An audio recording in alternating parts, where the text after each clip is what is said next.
उनको कांग्रेस ने tyre puncture करने वालों से आगे नहीं बढ़ने दिया। क्रिश्चियन और मुस्लिम का विकास होना चाहिए। तो मदन राठौड़ जी तो खुद बीजेपी को पंचर करने वाले हैं।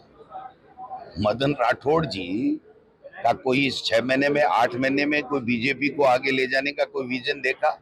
मुख्यमंत्री जी और खुद खड़े हो गए अपनी छत के ऊपर एक बीजेपी का झंडा फहरा रहे हैं। अरे भाई क्या कर रहे हो ऐसे? ये नोटंकी करने वाले लोग हैं, इनका कोई विजन नहीं है। मुस्लिम समुदाय, हमारे जो भारत का संविधान है उसमें 36 कौमों के लोग हैं, सबको साथ लेकर के उनका विकास हुआ है। अनेकों योजनाएं भारत सरकार में जब जब रही हैं तब रही हैं। तो ये तो अभी आए हैं, तो पहले भी तो वाजपेयी जी भी तो आए थे, चंद्रशेखर जी भी आए थे, देवगौड़ा जी भी आए थे, गुलजार साहब भी, वीपी सिंह जी भी देश के प्रधानमंत्री बने थे। तो सबको नकार दिया, वाजपेयी जी को भी नकार दिया, सबको क्या किसी ने कुछ भी नहीं किया। और ये अब मोदी जी कर रहे हैं। मोदी जी देश में रहते कहाँ हैं जो देश के लोगों की उनको चिंता होगी? वो तो विदेशों में सेटिंग करने में लगे हुए हैं। आपके भीलवाड़ा के जो जिला अध्यक्ष हैं उन्होंने जो दिल्ली में बैठे थे उसमें कहा कि बड़े नेता टिकट देने में चापलूसी करते हैं और घमंड दिखाते हैं।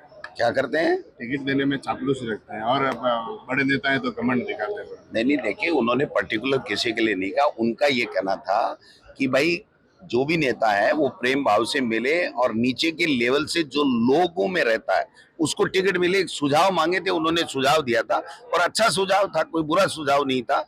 उनका कहना मैं भी कह रहा हूँ, वो जो उन्होंने कहा मैं भी कह रहा हूँ कि हम लोगों को, किसी को भी, बड़े नेताओं को कोई घमंड नहीं दिखाना चाहिए। ये जनता ही है माई बाप, ये जनता ही है जो चुन करके भेजती है और हम लोग एमएलए, एमपी, मंत्री, मुख्यमंत्री बनते हैं। इसलिए जनता के बीच में रह करके जो राहुल गांधी जी बार बार बात करते हैं उस बात को ही उन्होंने आगे बढ़ाया। और मैं खुद कहूंगा कि निश्चित रूप से किसी भी नेता को कोई घमंड नहीं पालना चाहिए।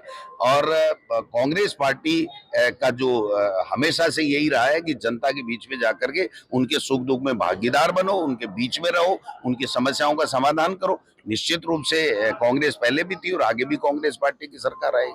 मतलब एक बार तरफ आप कह रहे हैं कि ब्यूरोक्रेसी हावी है, दूसरी तरफ आप कह रहे हैं कि राजेंद्र राठौड़ और सतीश पूनिया ये अधिकारियों को डरा रहे हैं। हाँ, तो दोनों बातें हो गई ना। ब्यूरोक्रेसी हावी है, ब्यूरोक्रेसी डरा कैसे है? क्या? अगर ब्यूरोक्रेसी हावी है, मैं तो कह रहा हूँ मुख्यमंत्री जी हीरो है, एक बात।